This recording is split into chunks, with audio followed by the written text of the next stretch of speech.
The session is being recorded and the video will be sent to all registered attendees within 48 hours.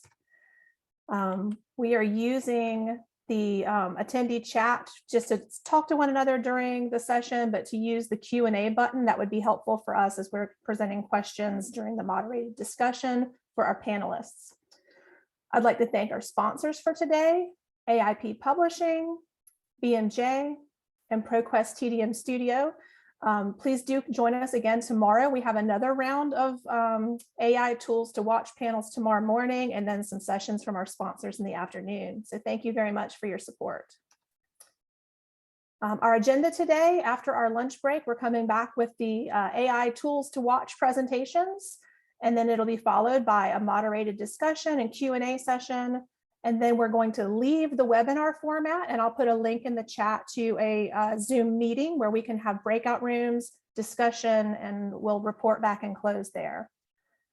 And so with that, I'm going to turn things over to Gary Price, who is our moderator for the Tools to Watch presentations. Thank you so much, Gary, for putting this together. I'm really looking forward to it.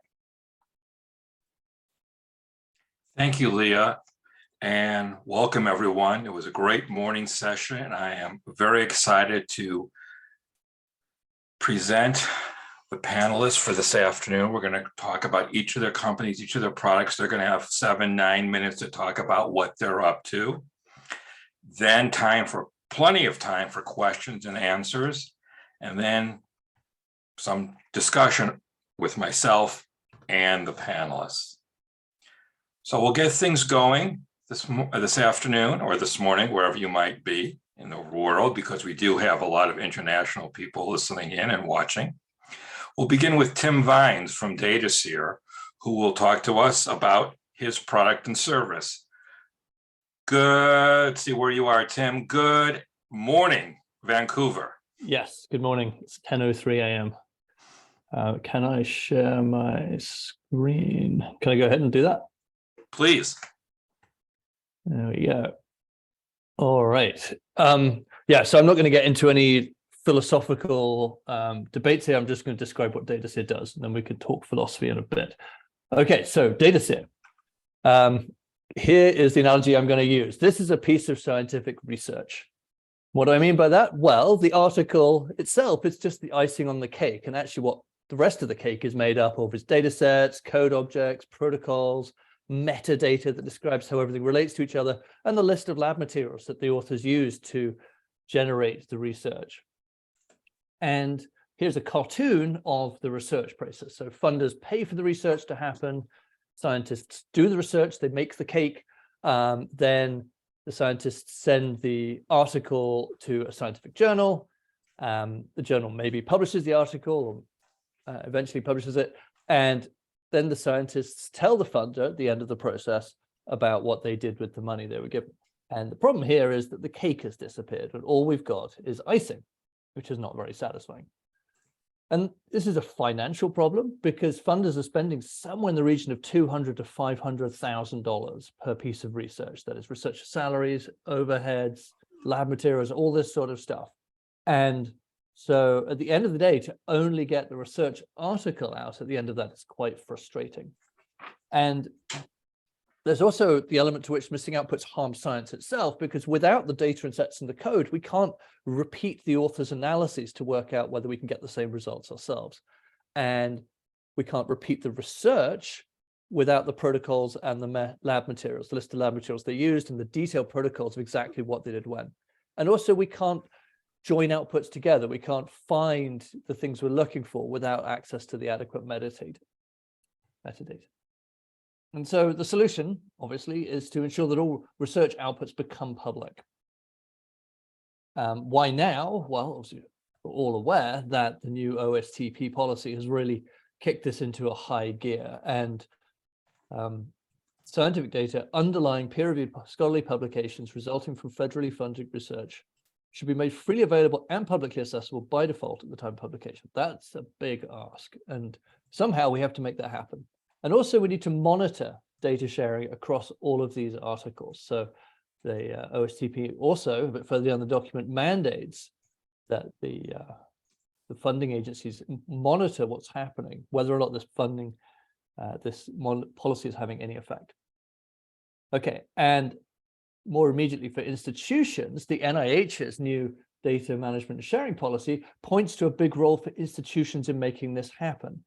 And of course, this probably is going to fall on the libraries to ensure under the DMS policy, NIH expects that investigators and institutions, doesn't say publishers, doesn't say anyone else there, it says institutions, plan and budget the management and sharing of data, submit a DMS plan for review and applying for funding, and comply with the approved DMS plan. And I suspect the institutions are going to be left with the third one, promoting compliance with the DMS plan.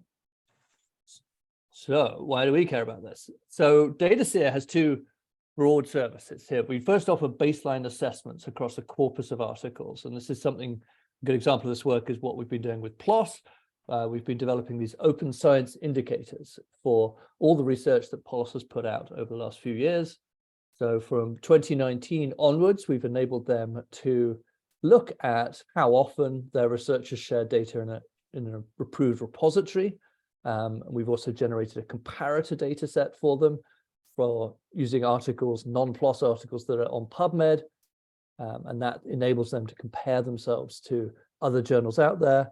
And we've also, we've enabled them to ask a variety of questions about their output and about author behavior and how that's changing through time. There's a lot more information out there online about this. So that's one thing we do.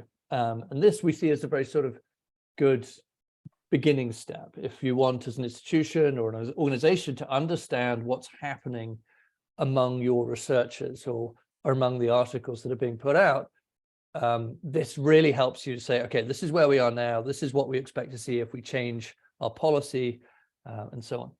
And then the next service we do is much more detailed, much more hands-on, where we work with the authors to help them share the data that underlie their articles. So here is a compliance report that's been produced for an article. There are 5 data sets we've detected of various types in the article that need to be shared. And there's also 4 data sets that we've detected they've reused from other sources. All they've provided is the citation to the article itself and not sufficient detail about exactly which data set was cited. So this is actually part of a much bigger report that we provide authors. And a really great example of this work is something we've been doing with Aligning Science Across Parkinson's. We put out a preprint fairly recently looking at the effect of DataSeer's reports on how often Aligning Science Across Parkinson's researchers share their outputs. And so we assess the first version of the manuscript. This is where the authors just put a preprint up. And then we give them this report, asking them, showing them what they need to share. And at the end of it, we check the second version that we saw. And you can see that most of these lines are going from 0 to 100%. Almost all the articles we worked with shared all of the data sets that we thought they should share on the basis of this report. All right, I'm going to stop there. Thank you. Thank you, Tim.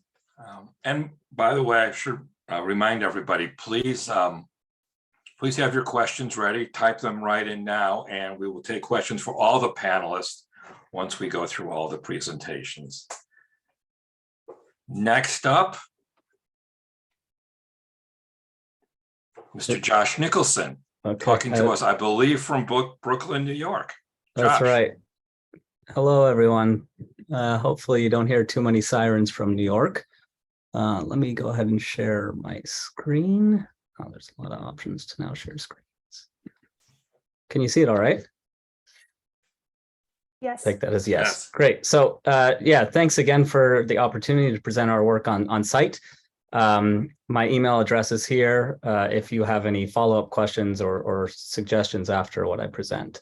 And so I like to generally start these talks by, kind of sharing that research, has allowed us to do all these amazing things in our lives, right? We are having a virtual conference with people around the world seamlessly without thinking about it. We've had life-saving vaccines that bring us back to our quote unquote, somewhat normal lives, powerful computers in our pockets or purses, amazing research on, city planning, really everything that you can think of has been touched by research. And I think that is, amazing for librarians, amazing for researchers, amazing for publishers. And it's good to kind of remember that, because while there are many challenges in our day-to-day, behind, kind of all these challenges is really, some special content and special topics. With that said, there are challenges, right? So there are a lot of papers being published in PubMed. There's about 2 papers being released per minute. This is likely an underestimate at this point. There's more and more preprints being posted every day in bioRxiv, medRxiv, arXiv. And then in addition to that, there's been growing concerns around reproducibility. And that comes from various, nonprofit initiatives, large pharma, looking and validating or attempting to validate studies in cancer research, in psychology, and machine learning.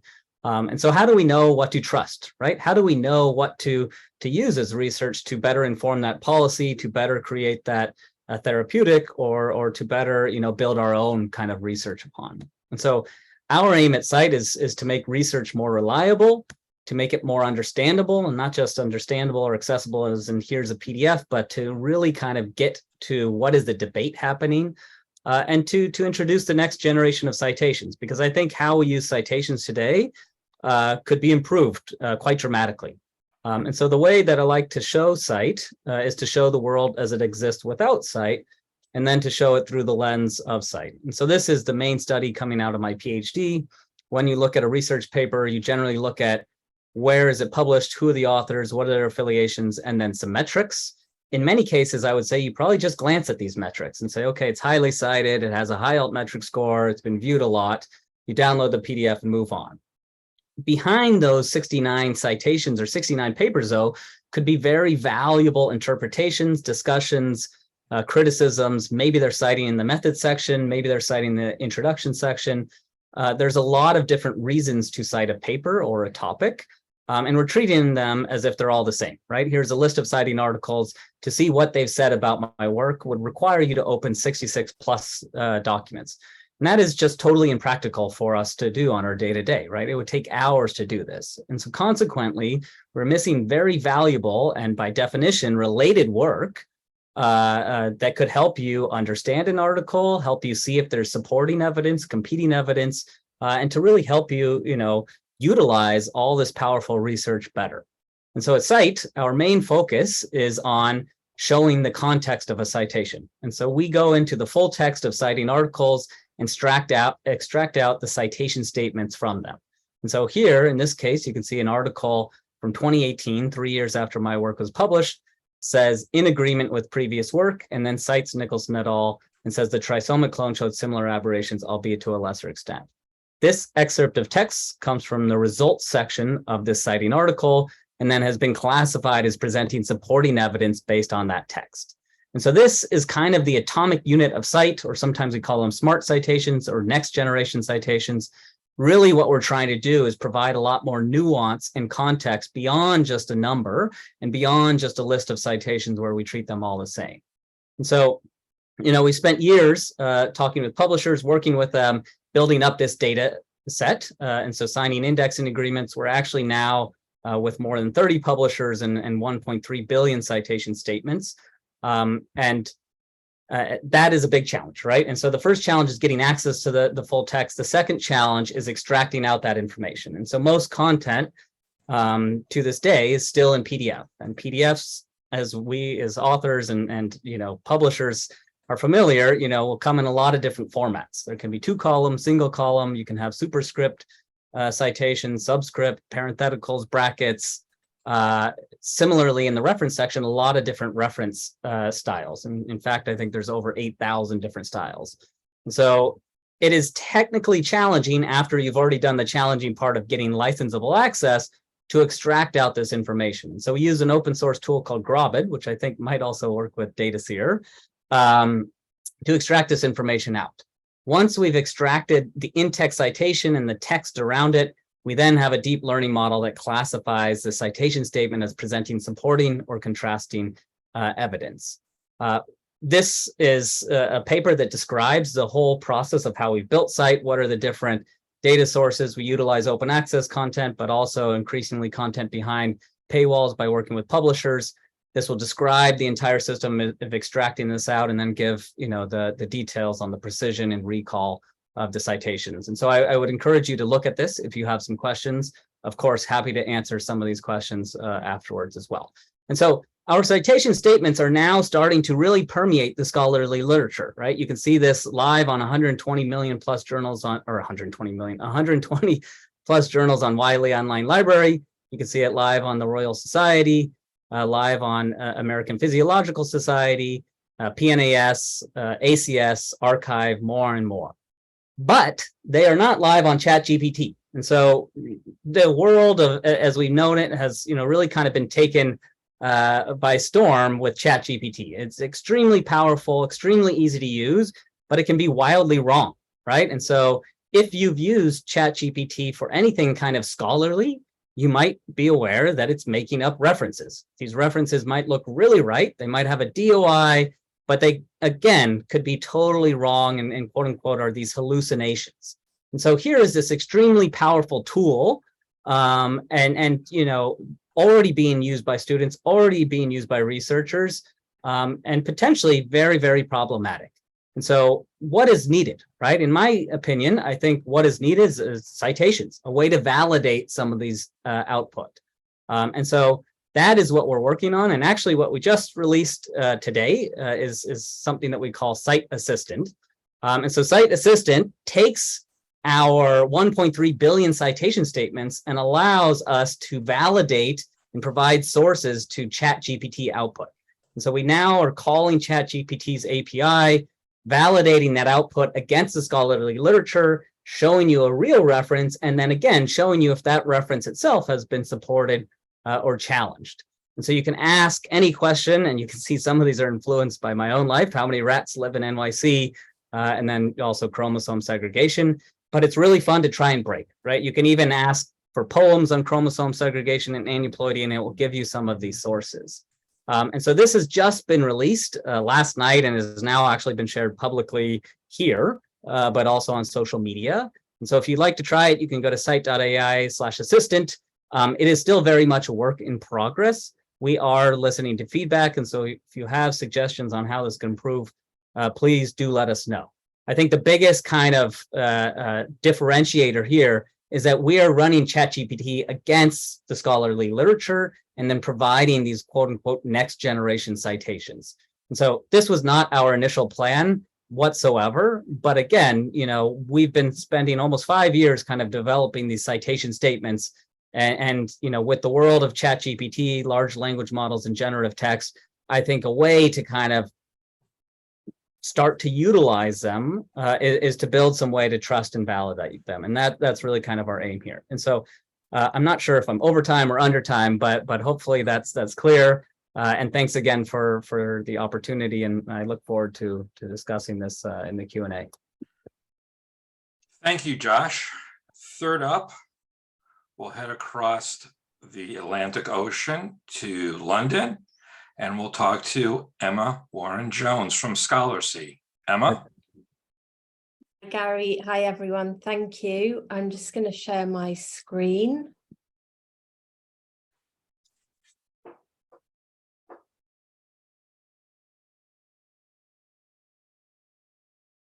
Okay, can you see that? Yes. Great. Thank you. So I'm Emma, and I'm co-founder at Scholarcy. And for those of you that aren't familiar with Scholarcy, it's a tool that's used by students and researchers really to read, but also understand and apply scholarly literature. And so what it does is break down long-form text into bite-sized sections, highlights key information, and integrates with a lot of other research tools.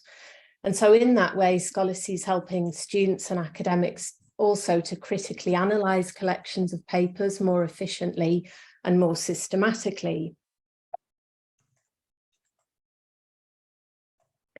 So we know that students and researchers writing a literature review, a thesis, or their own paper need to read, analyze, and interpret large collections of scholarly literature.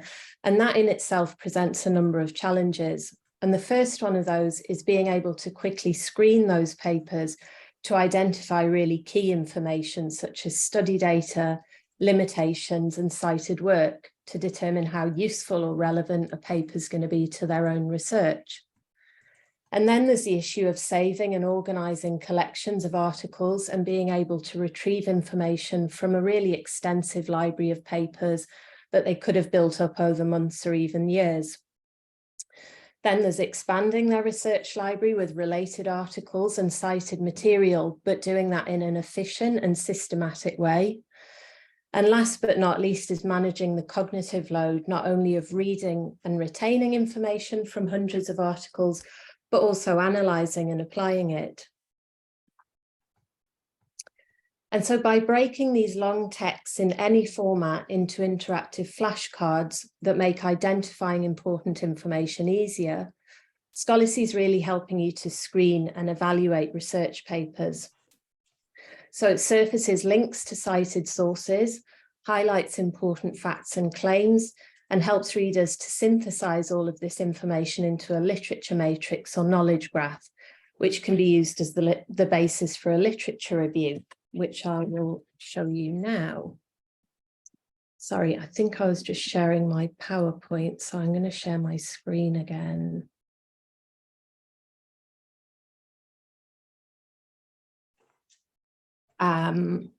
So hopefully you can see that. So this is my main Scholarcy library, and as I said earlier, you can import any type of article or any long form text in any format into Scholarcy library. So it could be a PDF, it could be a Word document, could be an HTML file, or it could be a list of references in a RIS or a BibTeX file. And there's loads of different ways that I can import articles or files into Scholarcy.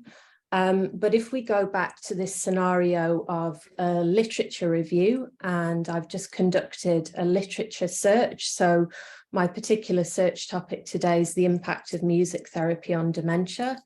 And I've popped that into PubMed and got a bunch of search results. So there's a couple of really easy ways that I can then import those search results straight into my Scholarcy library, generate a bunch of flashcards that I can then systematically screen. So the first is I can create an RSS link, and I can go into my music therapy folder and paste the RSS link into a folder, which I've already done here. And so what that's doing is pulling all of those articles from my search continually into my folder that I can then periodically go back to and check and screen more easily in the form of a summary flashcard. But the other thing I can do is export these search results to, in this case, an NBib file, and import that file into my Scholarcy library. So again, this is giving me a way of importing collections of articles just to screen more easily. So I have my collection of search results here as summary flashcards, and you can see I've got them listed here in my folder. And I'm just going to show you, I'm hoping this is going to, yeah, can you still see my, I think you're not seeing my screen. We see the music therapy page. Yeah, I've just flipped onto the full text of an article, so I'm just going to go back. Apologies. So essentially, I was just showing you there the full text of a paper. So it was a manuscript. It was the full IMRAD structure of around 40 pages. It had a bunch of references, and it also had figures and tables. And I've imported that into my Scholarcy library. And this typically takes between 5 and 10 seconds to generate a summary flashcard from an article imported into Scholarcy. And so if we go back to our scenario of thinking I've got 50 or 100 research papers I need to screen, and I need to pull out key information really quickly, there's a few ways that the Scholarcy flashcard format will help you with that. So one of those ways is that we generate a bunch of different summary outputs. So the first is a key highlight, or what we call a headline summary, that you'll find at the top of every flashcard. And you then get this longer more narrative, more naturally written synopsis of the article. So you can think of this as sort of a journalistic style review, talking about the methods, the study participants, and some of the key findings. We give you the Scholarcy highlights, which is essentially 5 or 6 quick bullet points of key evidence-based statements pulled from the paper, but also key contributions from the author. And then we give you this structured summary. So it's a slightly longer summary that follows the structure of the paper. And you can see how all of this is building up into a bigger picture of the article without me having to read the piece in full. But then we come on to the need to also efficiently and methodically evaluate these papers. And again, we may not have the time to skim read every article and pull out that text in a systematic way. So Scholarcy helps with this in a couple of ways. So the first is our comparative analysis section. And this is really, to Josh's point, this is basically putting the paper in context. So it's showing where it sits within the wider body of research, where it maybe confirms the findings of earlier studies or builds on previous research, and where it might differ from previous research. And it's directing you to specific claims and observations and contributions in the form of these orange highlights. And I can just click on any one of these citations and get some more information about that without having to leave the application and read the article in full. And we also integrate with Scite.ai. So you can see I've got the citation sentiment analysis also for that paper, giving me more insight. And the flashcard pulls out other useful features to give me more insight, such as limitations and potentially any future work needed. But if we come back to analysing my collection of articles in more detail, this is where the export options really come in. So I'm going back to my,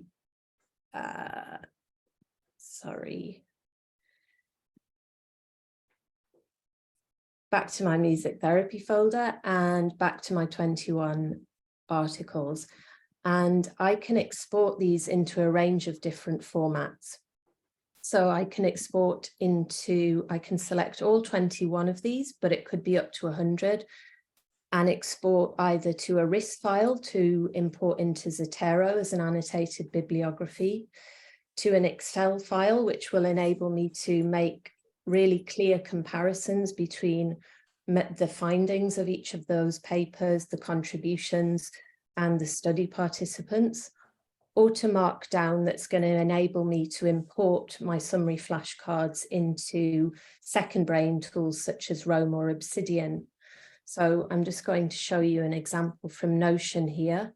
So I exported all 21 of my flashcards to Markdown, and now you can see that they appear in these columns with each of the contributions, the limitations, and the highlights, but within my Notion platform. And I can obviously filter and sort all of that information as I choose.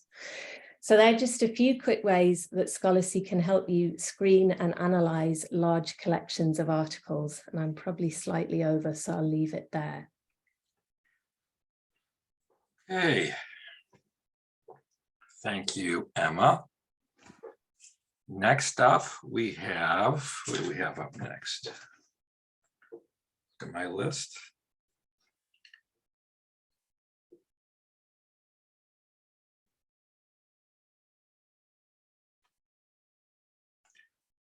We've got Prophy, and I believe that's David from Prophy. I'm sorry for the delay there. Yeah, I'm not sure where in the world you are, so welcome. And it's not too far. Yeah, it's not too far of a hop over the English Channel to Geneva. So I'm based here. So cool. I'll just share my screen.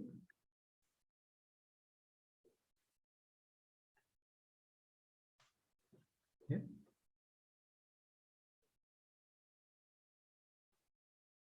Okay, great.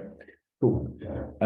Yes, so I'm David Harvey. I am head of research and business development at Prophy, and I want to talk to you today about our flagship product, the Referee Finder. So peer review is at the heart of the scientific process. Without peer review, we cannot have robust and trustworthy science. However, for peer review to work, it must adhere to 3 key principles. The first is that peer review must be fair and unbiased. Peer review must be quality and detailed, and it must be efficient and timely. Without these 3 pillars, we cannot ensure that our scholarly communications are trustworthy, transparent, and ultimately result in good and robust science. Now, these 3 pillars of peer review are based on one key thing, and that is the reviewer themselves. Finding a reviewer, a good reviewer, will ultimately end up in these 3 pillars. So how do we find peer reviewers to assess manuscripts or proposals, grant proposals? Well, there are 3 current ways. The first is when you upload a paper as a researcher, you're asked to suggest an author, asked to suggest a researcher who can review it. Secondly, you ask the editor who receives the manuscript will use their network of known people to ask them. And finally, a publisher might have a journal a tool that searches the journal's database to try and find someone who might be, and this might be based on some terrible keywords, and you might find someone close. So at the moment, does this result, I want to ask the audience, does this result in those 3 pillars? Does this result in a fair review? Does it result in a timely review and a biased review? And take that into consideration when you think that the open access is driving a complete change in the face of science. At the moment, we are already struggling to find peer reviewers to analyze and evaluate manuscripts. And that's before we consider the upcoming decade, where we could see double, triple, even quadruple the number of publications. This plot here shows predictions over the next 10 years from publications in PubMed. David, Similarly, I'm so sorry to interrupt, but I wanted to ask you about your slides. We're just seeing a title slide and your reference. Okay. So yeah, I'm so sorry. Ooh, no, that's absolutely fine. That's bizarre. So thanks for that. It was showing fine, and then it seemed like you went on and the slides didn't advance. Okay.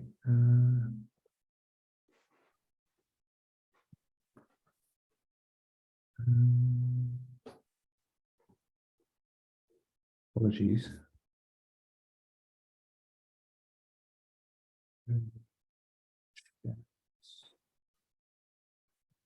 I don't see, I'm just sharing my try. Yeah, can you see things? All right, try advancing now and see. Can you see things? Just the title slide. You can see the title slide still. So there I see the thumbnails and the preview screen, but oh, that's bizarre, isn't it? Okay, this is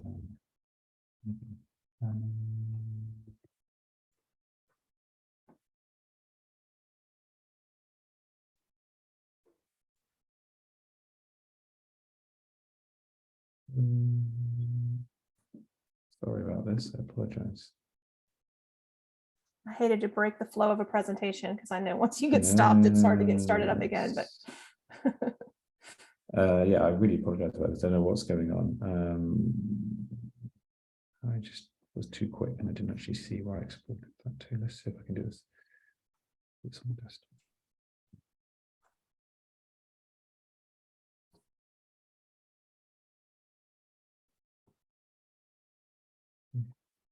Can you see that okay? I'm still seeing the thumbnails. Okay, that's fine.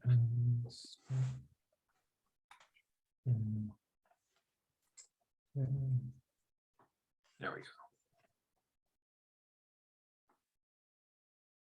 Can you see that? See the title slide.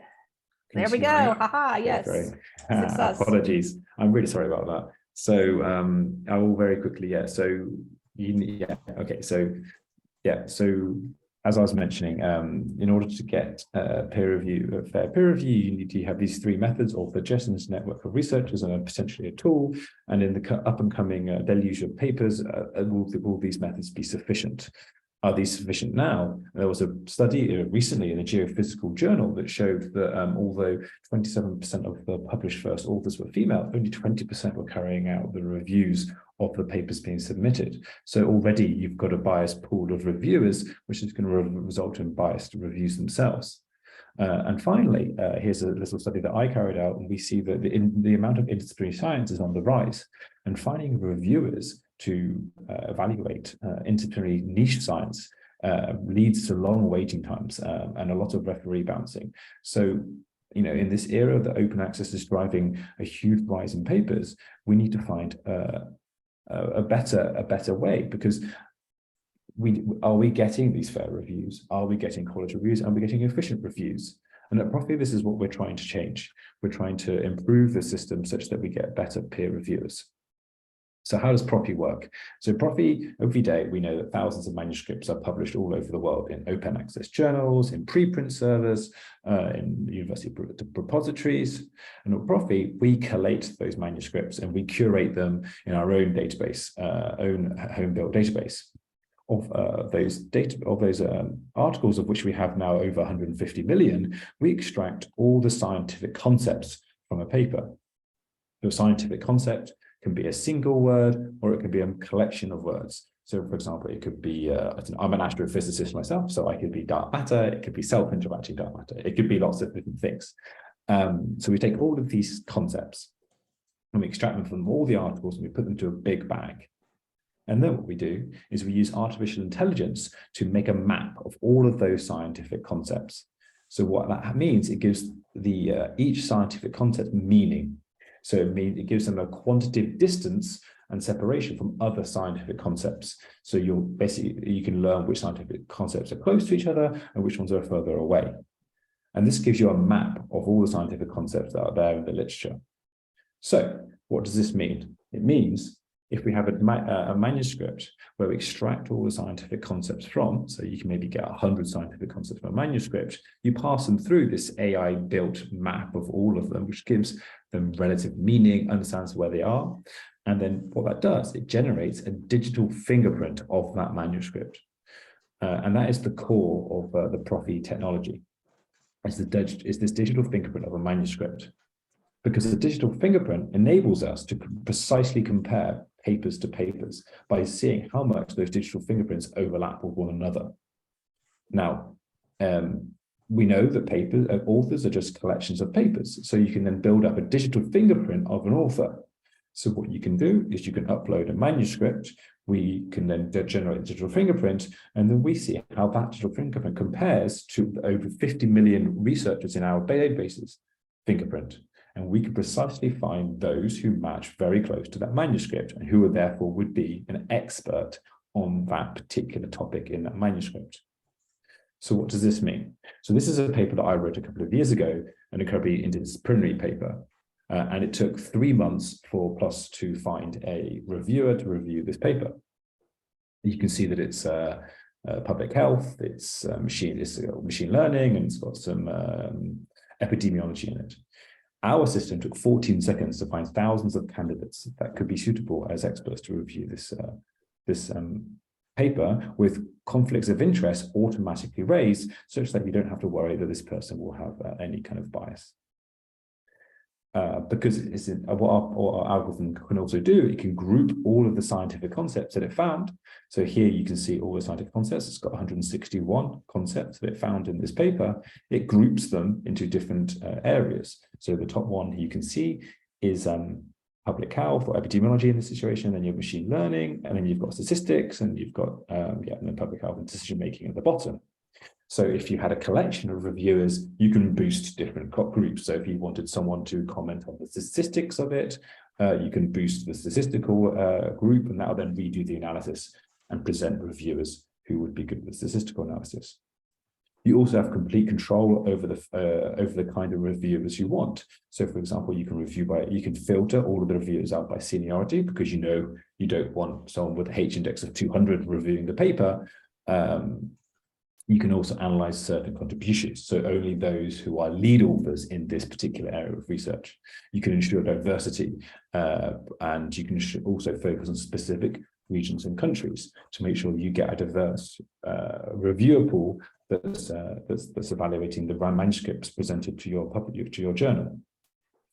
So this is obviously an extremely powerful product that we now work with many researchers and journals and funding institutes. So for example, the ERC, we carry out all of the peer review finding for the European Research Council, which gives over 2 billion euros of funding each year. We also work with academic publishers, and we've just integrated into Editorial Manager, which will be launched very soon. We also work with universities, and we also work with research and development organizations.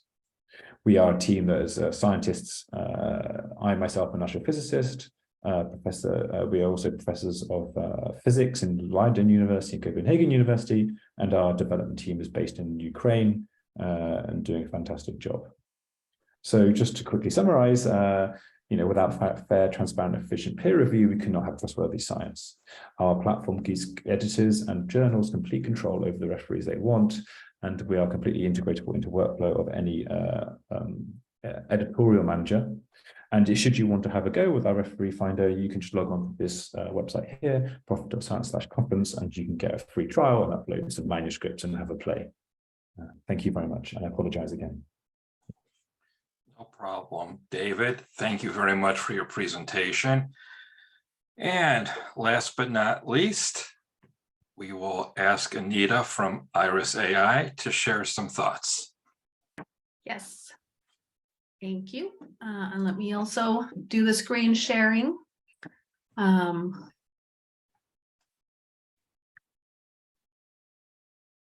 is an interesting option.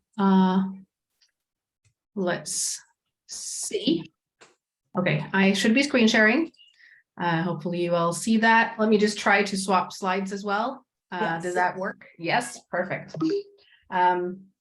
Good. So thank you to all the earlier presenters, and I love all the projects. It's so cool. There's so much work to be done in this field and in this industry, and I'm just super excited to see everyone's work.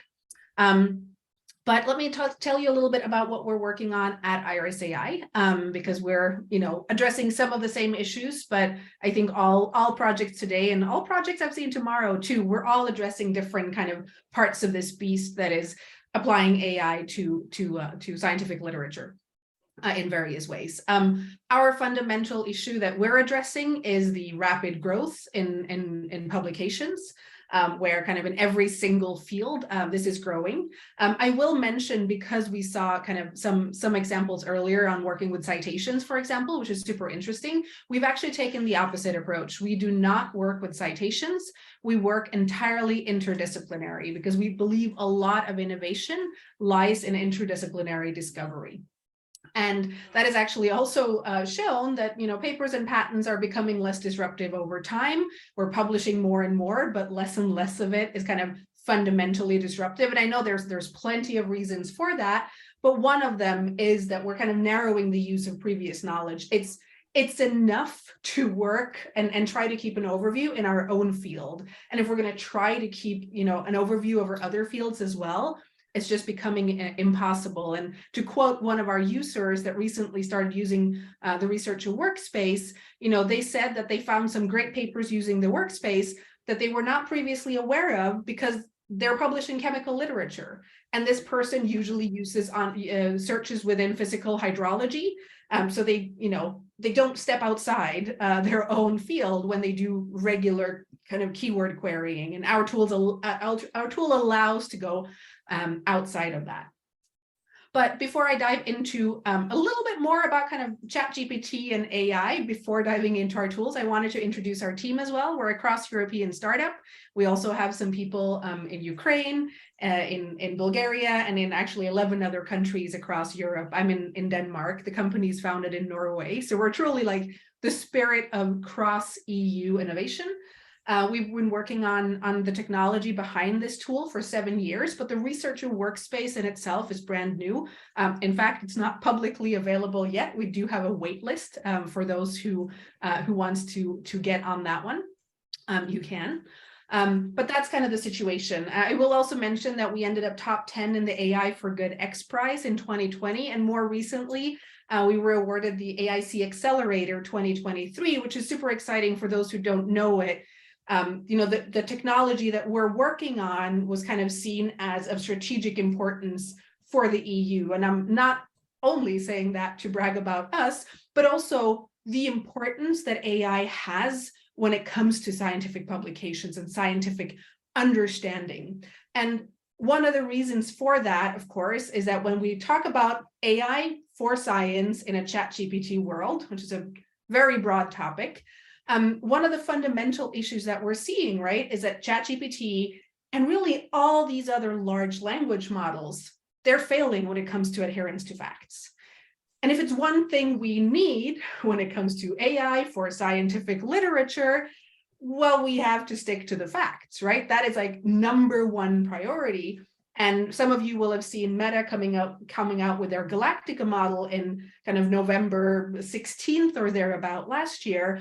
And it lasted 3 full days until, all of these articles were coming out of that tool. I mean, the goal was to like write all the papers automatically, et cetera, but someone told the machine to write this article of how we sent bears to space, and it totally did, right? Russia sent bears to space 20 years ago or whatever it was, and there was a full research paper on it, right? And we can't have that, right? And the research field has, from an AI perspective, some really kind of specific issues, things like endemic vocabulary, unique terminology, out of vocabulary words, a number of different things that are really vital to sort out, and these large language models aren't solving for that. So we are trying to solve for that. We call it tongue-in-cheek. We're not using large language models. We're using smart language models.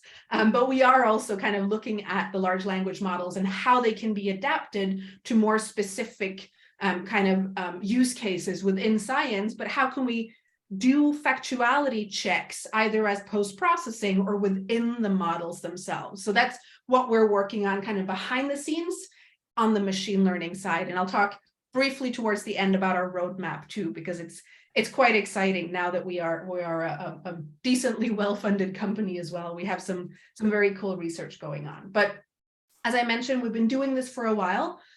We are now launching the researcher workspace. It's coming in 1.0 within the next few months, and will be open to the public and to individuals, I would say in time for kind of the fall semester or thereabout. Fundamentally, and unfortunately I don't have time for a demo. The tool is, or the tool suite is quite comprehensive, but I'll give you a few examples. So the tool, much like Scholarcy showed earlier, you can load any content into it, whether it's your own PDF collection, a BibTeX file. You can also load preloaded data set of open access contents, patents, really any kind of scientific documentation. It doesn't have to be a research paper. We also do cater to kind of some corporate R&D that might have internal documentation, et cetera. And once you have this content collection, we have a range of different tools, all machine learning based, that you can apply to it. So Explore is this content-based discovery when you don't know what you're looking for yet and you want to go broad. And I'll show you a screenshot of that later. We have an analysis tool that allows you to look at a specific data set.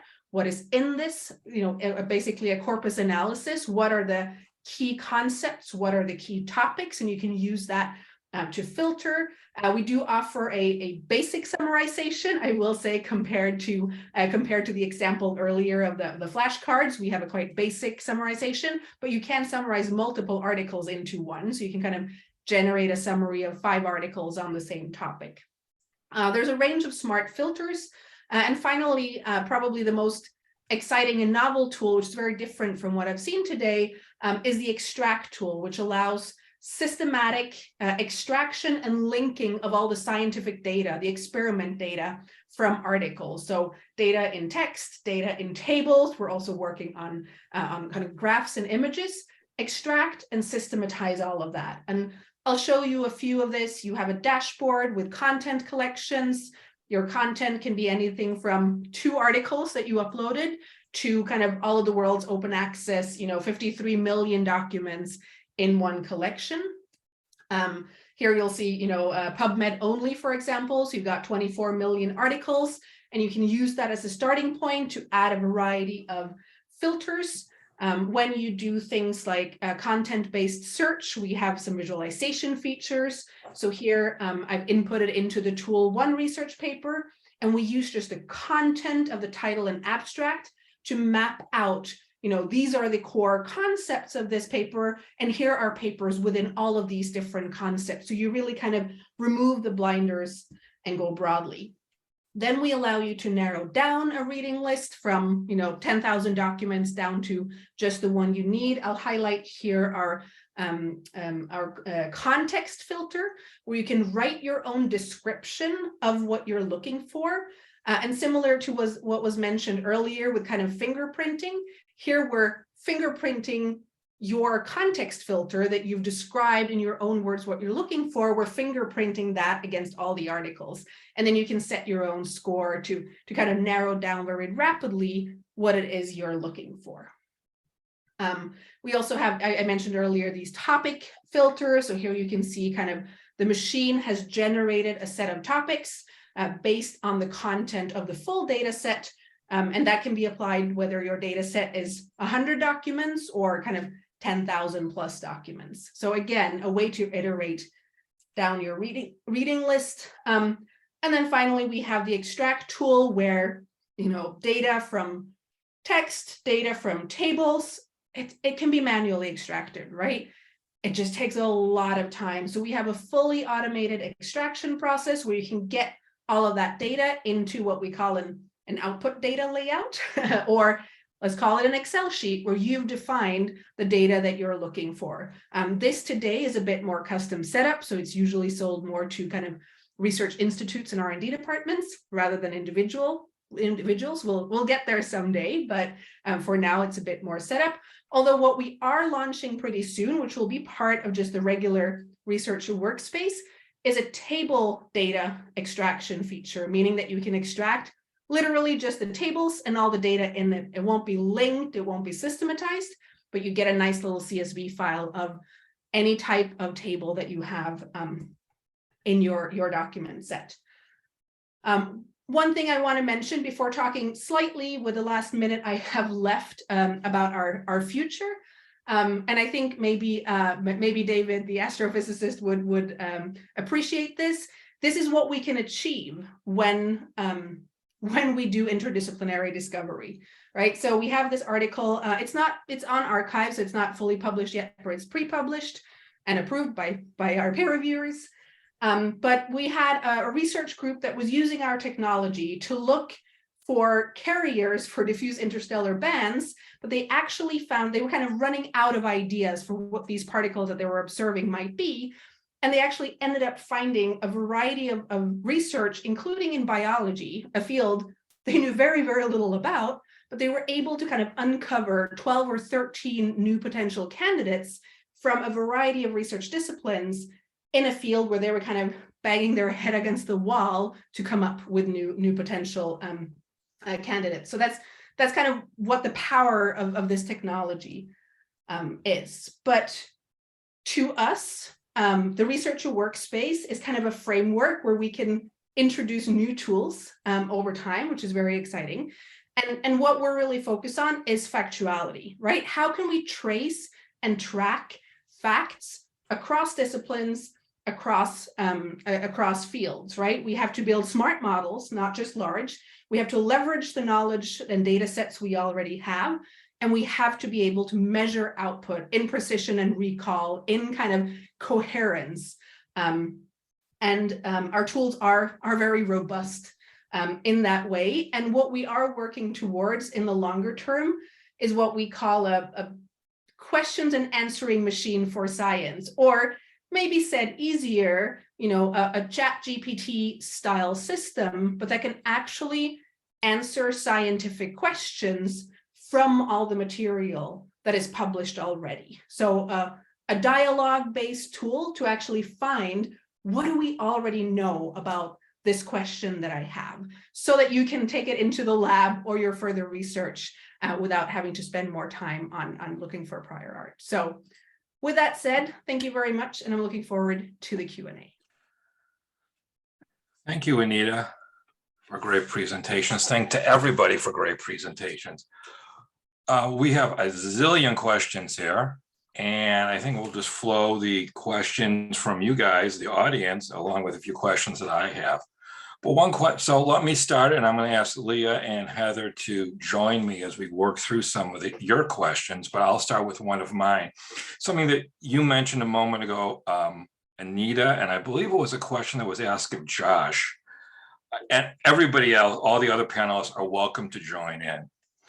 About a week ago, 2 weeks ago, ChatGPT announced their plugin program.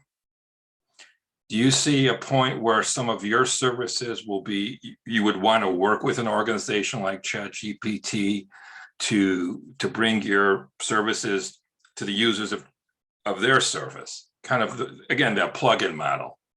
Josh, Anita, anybody?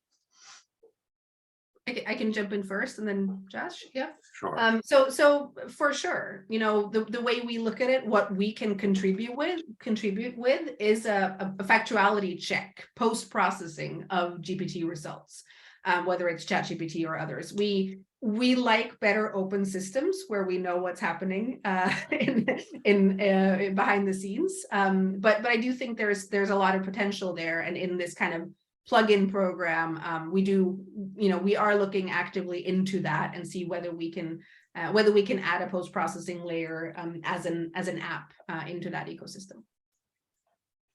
Josh? Yeah, so we're on the wait list to build a plugin for ChatGPT. We've had multiple discussions with them. We are already using their API and matching that semantically against our citation statements. I think, again, like our biggest kind of differentiator here is that we have the license to show this citation context from content that is not easy to get license for. And so we kind of continue to bang that as our big differentiator and use that as a way for people to see, how has this claim been cited? How has this reagent been cited? How has this paper been cited? And then, where has it been cited, et cetera. Thanks. Emma, this question came up last week when I was showing a couple of these products in a presentation I was doing here in Washington. And I like everybody to jump in, but the question is, I'm going to ask Scholarcy, I'm going to use any of these products. How can I trust them? How can I trust that Scholarcy or whatever the product is giving me what's actually there, whether it be, in your case, for summarization? And the same thing, Josh, to what you guys introduced formally today.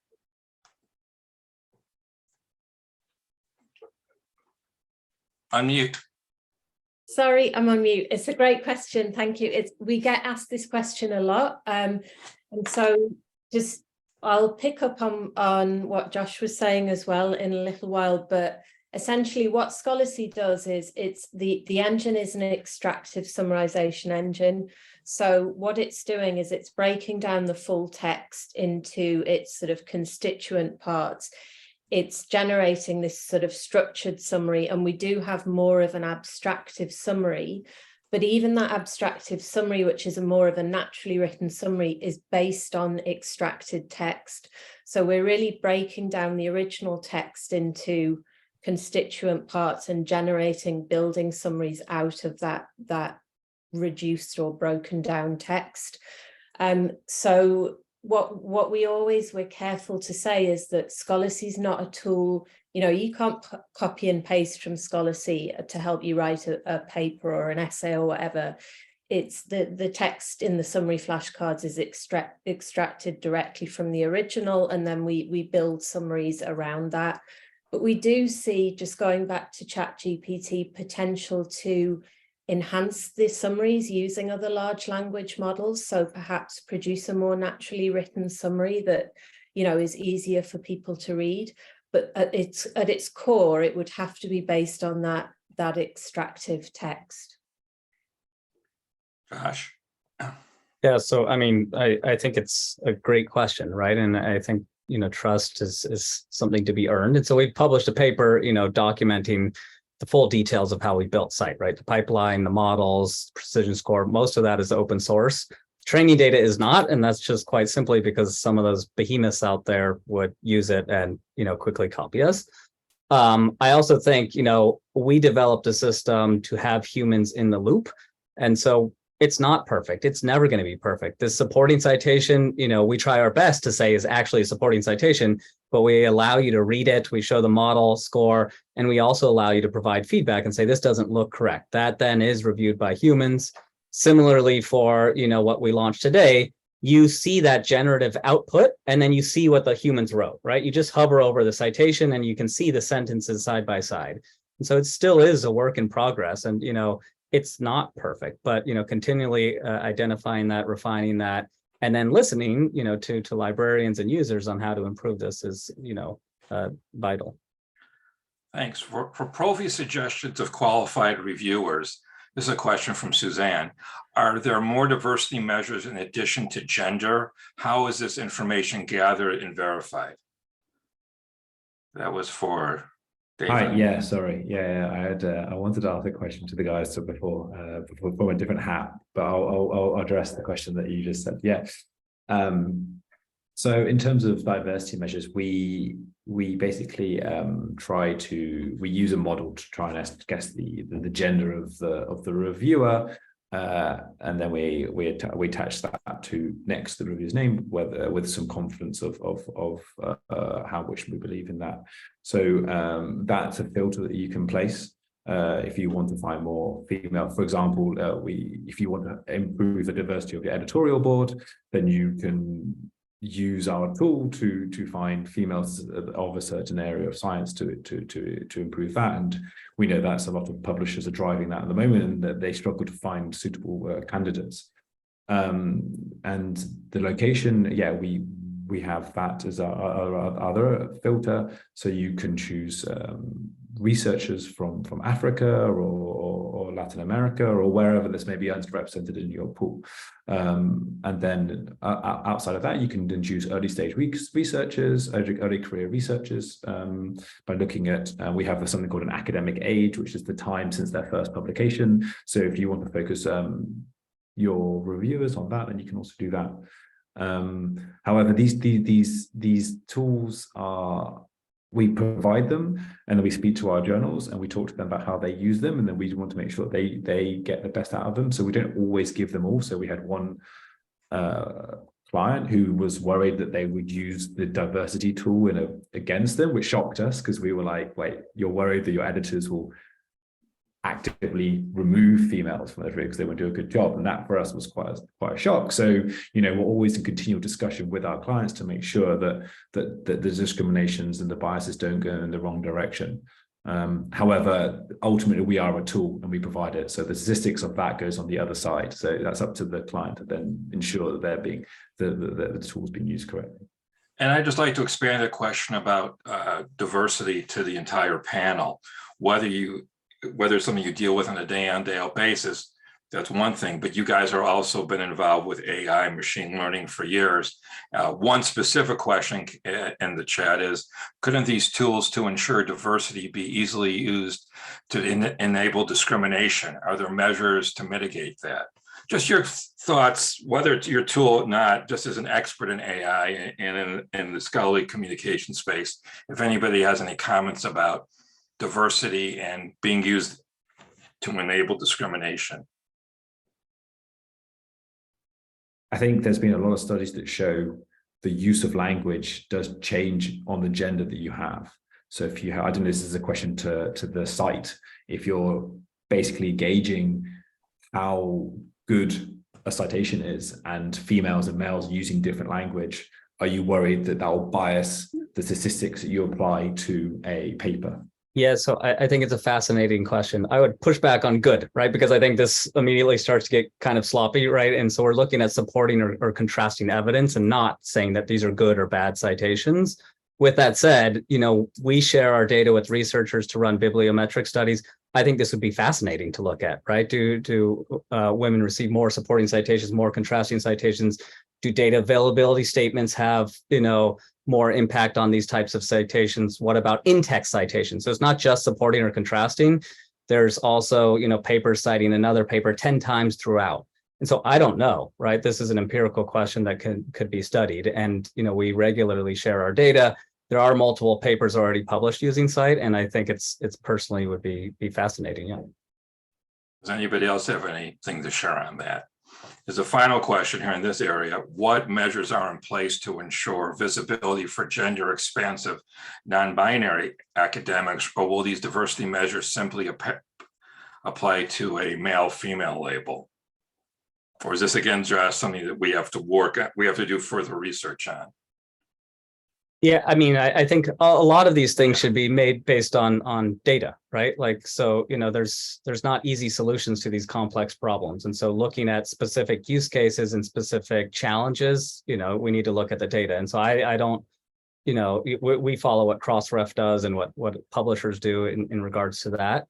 But again, citations at a whole have allowed us to uncover a lot of bias, right? And to see some of this bias. And so, we are going one step beyond showing citation context. We're not immediately fixing all bias kind of in the world, but I think, this data can be used to better understand these things, to better put policies in place, et cetera. And so again, very happy to share data. We have an open API as well for this for said research. A term that's come up so much, and I was wondering again to get your expertise to help us explain it to non-tech types. Could you talk a little bit about training of data in AI, how you guys, maybe a little bit that you are willing to share about how you guys go about training data for your services? Or using data to train your services is a better way of putting it. We,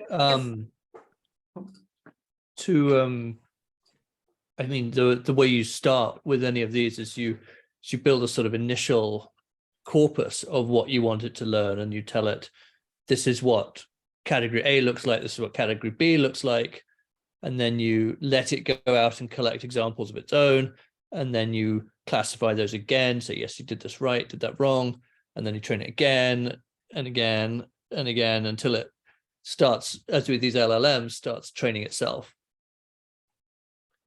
And also another part of it is you often have more than one model and they're competing with each other to get to decide which model gets to make the final call. In some circumstances, you bias it towards a gazetteer, which just recognizes particular words, versus a more sort of sentence level thing like a BERT. Anita, I think you had something to say. Yeah, no, I guess we all have training data sets to train our models. And yeah, as Tim said, it's we also use a range of different machine learning models, and each of them has a different or overlapping training data set. One of the things that we've developed, which I think is pretty cool, and kind of when we get into the landscape of kind of LLMs and their kind of, because LLMs are incredibly generalized, right? I assume most of our models in here are trained on a scientific corpus of, no matter which data set we use, it is far more specialized. One of the things we've developed, which is quite exciting, because there are a lot of fields where the field specific vocabulary, it's just not sufficient with something that's trained on a more general model. And we're also seeing kind of, I think all of us here are quite generalized within science, but we're also seeing a lot of players doing more specific things within chemistry, within pharma specifically, right, which is a big gold mine right now in terms of funding. But one of the things we've developed is the ability to take a model that is trained on a general data set of research papers. So let's say 50 million research papers from across all disciplines. And we've actually developed a model to reinforce it on a specific client's or user's domain automatically, which means the user, all they need is to provide 10 examples of these are the papers with the kinds of vocabulary I usually use. And we take that, expand it automatically, reinforce it so we can handle domain specific words. We can handle all of those nuances, right? One of our clients talk a lot about atmosphere, but it's not atmosphere as we would all know it. It's furnace atmosphere because they're in the steel industry, and that's a very different atmosphere than, you know, the atmosphere around Earth, etc. So those kind of, you know, approaches are also needed, right? How do we get it even more specific? Because the language use in, you know, one field of chemistry is a very different one than used somewhere else, and we have to, maybe not for all of our tools, I don't think this is true for everyone, but we deal with kind of contextual similarity across kind of an interdisciplinary discovery platform. We have to understand the context of words within different fields. Emma, do you have any comments? You do? Yeah, just wanted to jump in there because just to add to Anita's point, because, you know, in addition to the training data, one thing that we find really important and we try to do a lot of is get more qualitative feedback on the quality of the summaries. So, for example, we do studies with subject matter experts, so they could be editors in a range of different subject areas, and give them a collection of summary output and get them to gauge and feedback on the accuracy, the quality of those summaries, the fluency, so all of that kind of data. But then going even deeper into our individual users of the app, we're really trying to give them more of a channel to feedback. So thumbs up and thumbs down for the quality of a summary, or for the, you know, again, for kind of how relevant they find the information within that summary. So I think it's the training data, but then continually building on that with user feedback. And do you see a need for maybe different models based on the type of actual material? For example, is it a journal article, or is it a book, or is it? And one thing we really haven't touched on, and I'd love to get some feedback on, is non-textual material. How can, you know, where are we going with non-textual material and the type of technology we're talking about? I can jump in a little bit because we Please. are working in that field as well. I mean, table data is something we've already solved for, and we have a pretty spectacular model for getting table data out of tables and then connecting them to what's in the text, right? We are also starting now a research project on kind of images and graphs and kind of unlocking that and turning that into structured data. I think we're getting to a point where that's doable as well. It's not easy, and we haven't solved it yet, just to be very clear. But that's also kind of, how do you get, you know, because we have this extract tool, right, where we're handling all of this data, and that is often represented in graphs, right? And we want to be able to unlock that so you can actually kind of query or get the kind of experiment results out of the graphs and into, again, a database, a table where you have, you know, the result of this experiment was, you know, 10 MPa or whatever, whatever unit you have, you know, and get that out of the graphs and images as well. So that's becoming possible. It's not solved yet by anyone we've seen, but there are some interesting models coming out around that as well. Jennifer asked a question. It's a good one. As a library, we have so many new tool options to choose from right now to share and promote with our patrons, but logically some tools will succeed and become popular, and others will recede from sight and may disappear. As we try to decide which ones to invest in, either through time to promote, which is really important, or actual fee-based subscriptions, what do you guys see as one or two of the most pressing challenges these literature review discovery tools face that we should consider?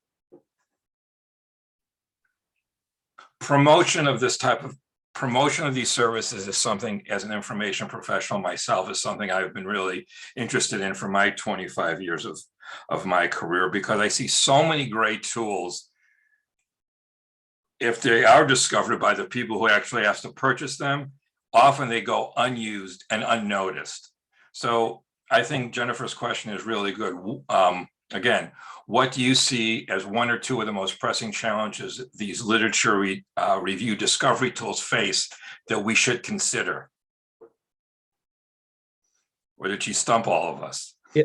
Or all of you? I think, you know, libraries around the world are, I don't want to say always, but, you know, quite frequently facing budget cuts, right? They're under big constraints. For us building tools and selling tools, right, these are slow sales cycles. And so what we found, you know, is our biggest challenge is to demonstrate this use, right, to demonstrate this utility.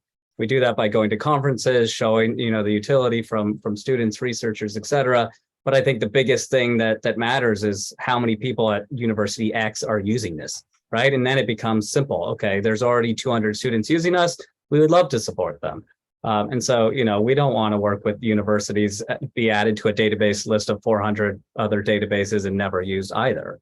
And so I think, there's great measurements, counter compliance, all these different things to, try to help that. And of course, there are market forces here in trying to compete with some of these groups that have been in libraries for decades. And so I think it's challenging, but I think it's rewarding because what we're all working with is trying to help, people do better research at the end of the day. And Josh, you sell directly to the end user, correct? We do both. So, this gets to the fact that it's hard to sell to universities. And so, we have thousands of individuals paying us 20 a month or 144 a year. I don't love charging students, but, in order to build a sustainable business, which I think is critical, and have a clear business model, that is the easiest thing we've found so far. And so we give students discounts if they recommend us to libraries. We work with consortia. I linked to some here around the world, again, to offer some pretty steep discounts. And the kind of fun thing that we found is, we work with a lot of universities where they can't afford a Scopus or a Web of Science that, charge significantly more. Right. And so I think we provide a lot of value and, try to have a clear business model. Emma, Anita, anybody else? I was just going to add to that, really. I think there's an onus on, tech startup founders really to make these tools, to integrate with other tools as easily as possible. And I think that's really important. The more we talk to users, we know that they're very tech savvy, that they're using a bunch of discovery tools. And so there is an onus on us to be able to make it simpler for users to jump from one technology to another, I think. Yeah.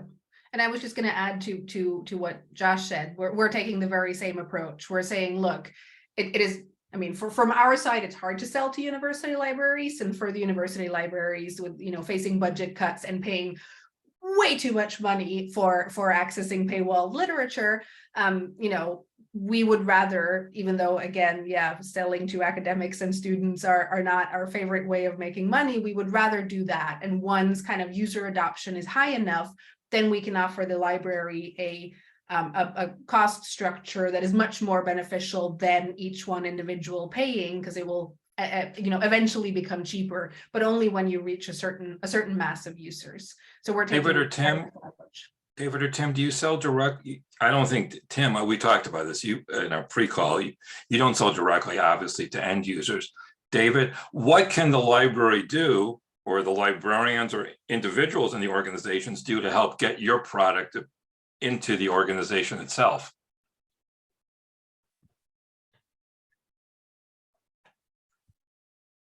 Aside from knowing about it, is there anything that the library can do?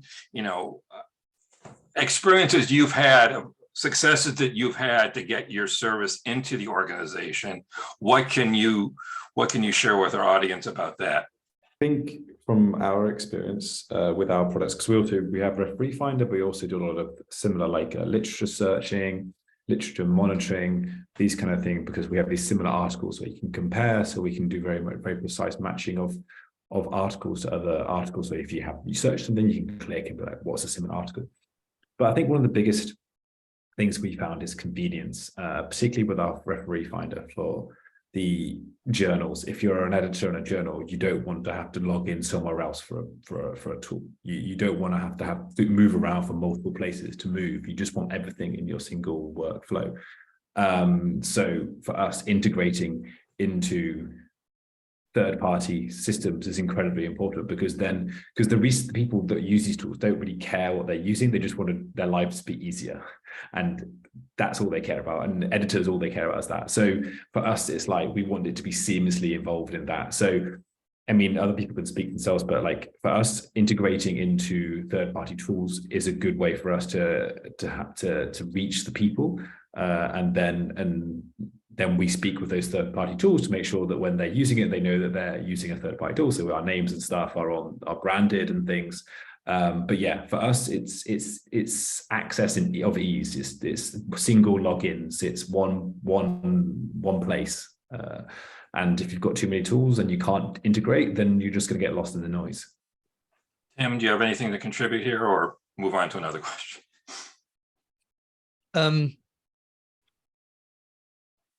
Yeah, I mean, we sell straight to the universities, so we're not as we want to help the researchers, but we definitely see the client as being, for example, an institution that's being told by the NIH, yes, you have to enforce this open data mandate, and they need to find a tool to do that. And so that's where we're headed. So I guess that we don't have much to add there. In our remaining 9 minutes or so, just a couple more, I would say, general types of questions, and get your input on and get some answers for you on these questions, from you on these questions. Since many of you work in the research with librarians or close to librarians, how do you think this technology will, over the course of the next 5 or 7 years, change the role of the librarian inside of the institutions that they work for? And is librarianship still an important, valid, useful career, or should we be focusing on other things?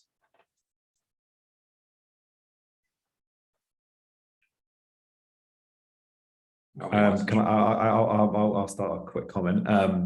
I think these new tools, these new AI tools, are obviously fantastic. But new AI tools have been around for a while. Things like BERT. I think someone mentioned BERT at one point, and these different kind of things. At Prophy, we've done a lot of research into using and these pre-trained models to try and use our stuff to improve our things. And we found often in scientific literature, it's not tweets, it's formalized language with like citations. You spoke, Josh was talking about how hard it is to extract certain things.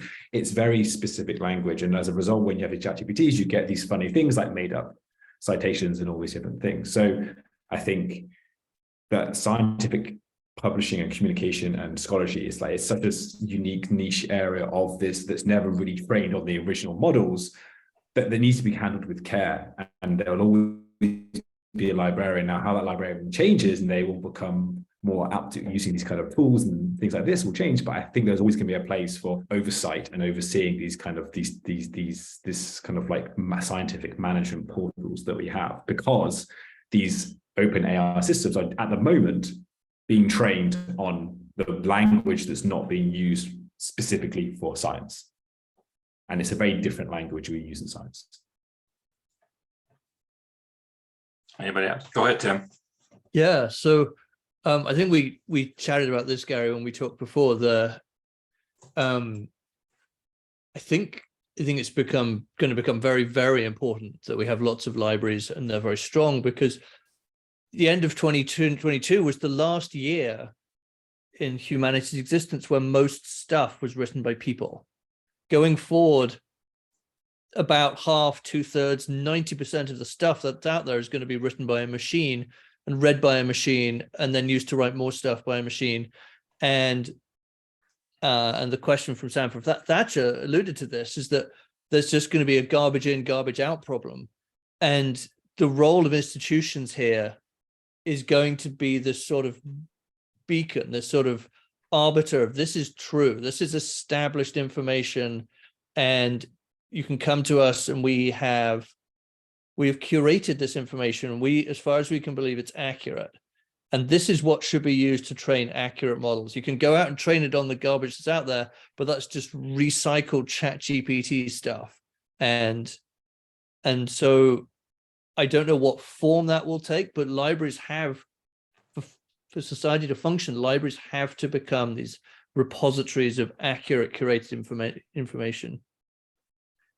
And also, if I can add one thing, I mean, becoming a place for AI literacy, right? Where you can teach students and researchers how to navigate it. I mean, there was an example from Norway recently where these librarians at the university, students would come into them and say, hey, could you find me such and such article from such and such author? And the librarian would go in and do a search and like, I'm sorry, I don't think this thing exists. Like, where did you hear of it? No, ChatGPT told me about it. It's like, oh, right. That is not a real reference. It's a tool that can make up references for you, but it doesn't actually exist. And those kinds of AI literacy, I mean, that's a simple example, right? But like, how do you help students and researchers navigate AI tools and this crazy world that we're moving into? And I think that's going to be a key role for the library, like source criticism, like kind of systematically reviewing the things you find has always been a task. And this is just becoming yet another important area for the libraries and librarians to have, you know. It reminds me of when Wikipedia came out and all the students cited Wikipedia, and everyone was told you can't do that. Right. So it's just what you're saying. We have to be taught not to do that. So yeah, it's a very good point. I think. And the irony in that is that ChatGPT is to a large extent trained on Wikipedia, right? Exactly. Before we have about 3 or 4 minutes left. And I guess also, Anita, what you're talking about, and we've seen a little bit of it, I wish we would have seen more, is the library is a source of privacy information, you know, and that leads to my final thing, if anybody wants to jump in on, both from a privacy standpoint, but from just a general standpoint, what scares you about AI technology, where we are now and where you guys think it might be headed in the near future? Maybe I'll have a very quick comment. I think the only thing, I mean, this is just as from my science hat in this conversation, what scares me a little bit, things that summarize my work, that break it down in constituents and then rewrite it, is rewriting my science. And that's what scares me a little bit, I will admit. I will say that here. And I'm like, I write my papers how I think it should be read. So someone who's an AI system that's going to change that is changing science. And that's a scary thing. Anybody else? I think lack of transparency and openness in general, especially from some of the larger players, is scary to me on a more general level than just for science. I think we haven't seen anything yet. In 5 years, I could actually be sitting in the other room and this could just be an avatar of me giving my opinions. 10 years maybe. Because they can do video already. It knows what I look like. It can draw pictures of me. Yeah. It can make video. It can feed my opinions out. I think it's very hard to contemplate what's going to happen when anything you see, hear, read, no idea where it came from or how it got created. And that's a new thing for humans. And I think just to Tim's point is how we're going to catch up with that, because it's here. So ChatGPT is here. And so what does it mean for our education systems, for universities, for business? You know, how do this thing's here and we're on the back foot, I guess, potentially. And how do we reorganize to make the most out of it, I guess. Well, thank you very much. Leah, what's next up for us? Thank you very much to Gary and to all of our panelists for their presentations. That was fantastic. Learned a lot. Up next, we are going to move over to our breakout rooms for discussion. So we are going to go, let me share my screen here. I'm going to put a link in the chat. So we're leaving this webinar and we're going to head over to a Zoom meeting for our breakout rooms. So let me drop the link in the chat. Give me a few minutes to jump from one place to the other. But once we get over there, there'll be a waiting room initially, and I'll let everybody in the room. Attendees can turn on their cameras and their microphones, and we'll separate into some breakout rooms for discussion about the presentations today, both from this morning and the tools to watch presentations from this afternoon. So thank you very much, everyone. We will see you over in the meeting room for breakouts and discussion. Thank you, Gary. Thank you, panelists. We'll see everybody soon.